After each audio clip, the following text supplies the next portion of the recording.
Hi, welcome to the small shed. This week I've got another little bit of laser engraving for men in sheds. See you in a minute.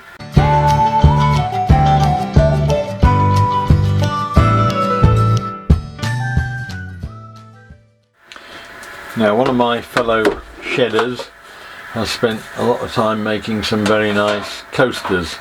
It's the same guy that made the music box the other week, and these are for sale on the craft fairs that we're doing, and he wanted me to laser etch, well, he said MIS at the time. I think men in sheds would probably be a better thing.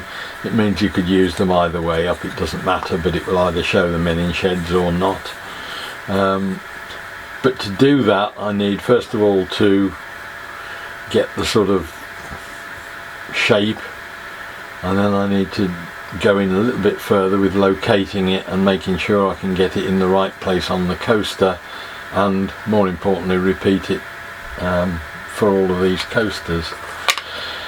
So I've been into Word, I think it was, I used and got a bent men in sheds sort of script that I can expand and contract to the right sort of size. What I'm going to do, I think, to start me off, is to put the whole setup of the printer on a piece of old plywood, and then I'll burn this logo into it once I think I'm happy with it, and that gives me a sort of a starting point. If I mark all around the laser as to where it's sitting, and then I mark where it's, or you can see where it burns the picture, I think it gives us a good start. So I'll swap it all round, I think, at the moment, so it's closer to the camera, and we'll have a go. So first off we'll just locate the laser engraver on the plywood and mark where it's sitting.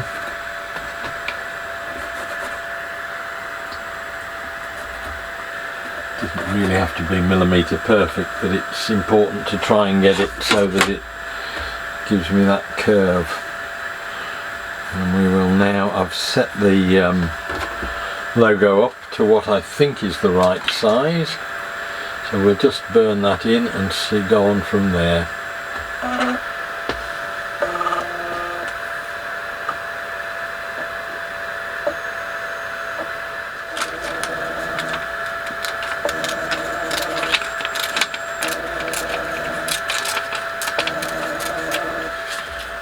Okay, so if I now take that off, because I know I can put it back pretty much in the same place at all, I've just cut, while I've been waiting, just cut a piece of clear plastic to roughly the same size as one of these coasters. They're all slightly different, but it gives me a rough idea. And what I can do now is use that to locate roughly where I want the Men in Sheds logo to be on the coaster. It just gives me that outline that I can put a line on here around the edge that will basically say that's where it will sit on a coaster, but without the see-throughness I wouldn't be able to do that. So that's there. I think I'm fairly happy that I can get most of the coasters to sit. It's that bottom edge that needs to be sort of in that quadrant there, that it's most accurate. So now I can put a coaster on there. I think I'll have to lift the laser up slightly and probably lift it, because otherwise the focus will be wrong. So I'll just get some packers to lift these corners a bit, and we'll be ready to give one a try. It's one of those things that I don't want to screw any of them up really. It's a matter of just now selecting the nice piece of light wood around the edge that we can burn into. but I'll just get a packer at each corner and put it up and we'll have a go. Took about 4 minutes last time to do it, so we'll set it going and see how we get on.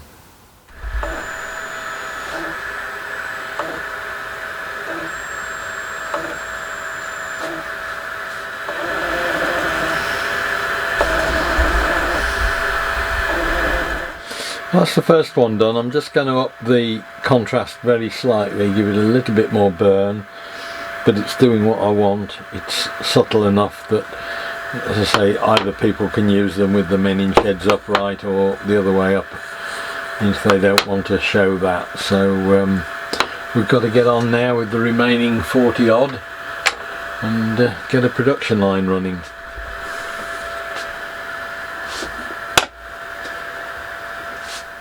So that's got 4 of these done as a starter, taking about a quarter of an hour to do them, but I can now go back to the guy that's done the original work and made the coasters and check that that's what he wants, so that we can hopefully sell a few of these, get some funds for the shed, and maybe do some more when we get some more decent wood. It's just a matter of finding the right sort of timber that we can do the slices. Now I did check with my colleague at Menin Sheds who made the coasters, and he was happy enough with those, so I've gone ahead and done, well, this is the last one now. I thought there were 40 something, there's 32 actually, so I'm just doing the last one now, and we can get those off to the craft fair. What I did wonder, thinking about it, it sort of made me wonder. I did a test on a bit of MDF that I'd had got cut. I think I had these for the bus bunk wheels, and it's made me think that perhaps I could use the rest of them up, which I've been trying to find a use for them for a long while, by putting like a Christmas tree decoration laser etched on them, and then a hole in the top, bit of ribbon, and they could hang on a tree just as a decoration, and maybe even if people wanted to colour them in they could, because you can leave it for them to be painted. So I might have a play with that next, now it's all set up. But that's the last one done, and I'm happy with that because we've done 32 without any major cock-ups. One or two of them are perhaps in slightly different spaces, that they're a little bit closer to the edge maybe. I can't find one at the moment, but I'm sure there's one there. But by and large those are all done, so I can get those off and we'll go and find some drawings for some Christmas trees, I think. Right, I've loaded up a scrap coaster, well, say coaster, circle. I've loaded the picture up that I think might be of interest, and we will have a go with this, I think. Quite a lot more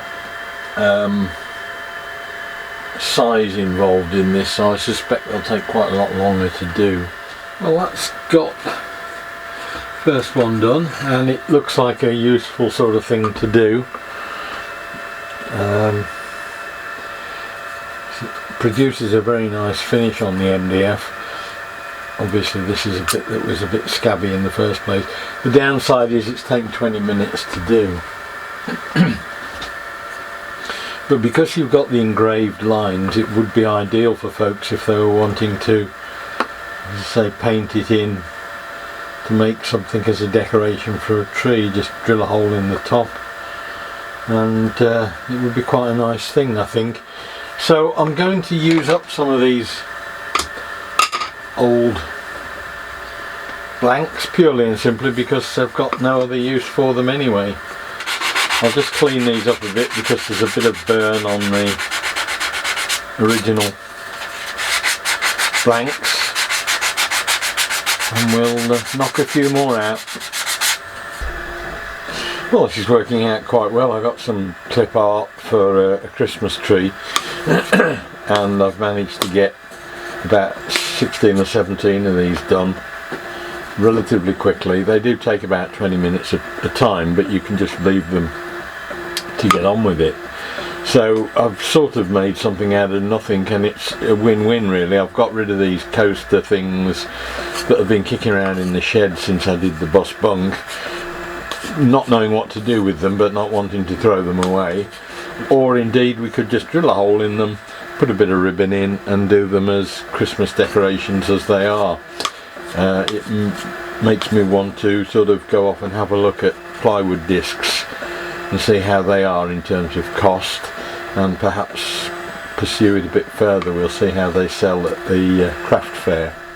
So it was off to the craft sale at Bromsgrove School, and we'd set the stall out with all the things that we sell in the main hall. It was quite a successful day, or two days actually they were there.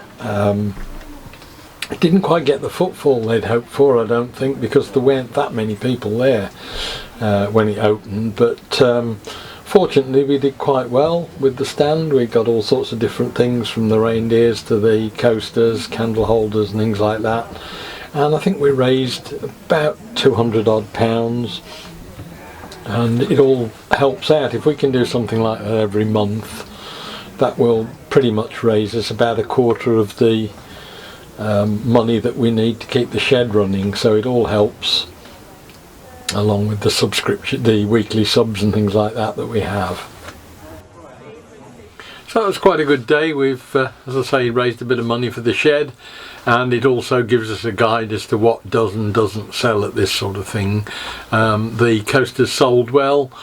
The candle holders not quite so well, but we'll have a think about that and see if we can do something different. And the little hanging decorations sold reasonably well as well. So it gives us a sort of a guide, a steer for next year, because it's getting a little bit late when we were doing that craft show for having any influence on what we're going to sell this year. But as I say, pretty useful exercise. Hope the video was of interest. Look forward to seeing you next week. We'll be doing something different. Hope to see you then. Bye.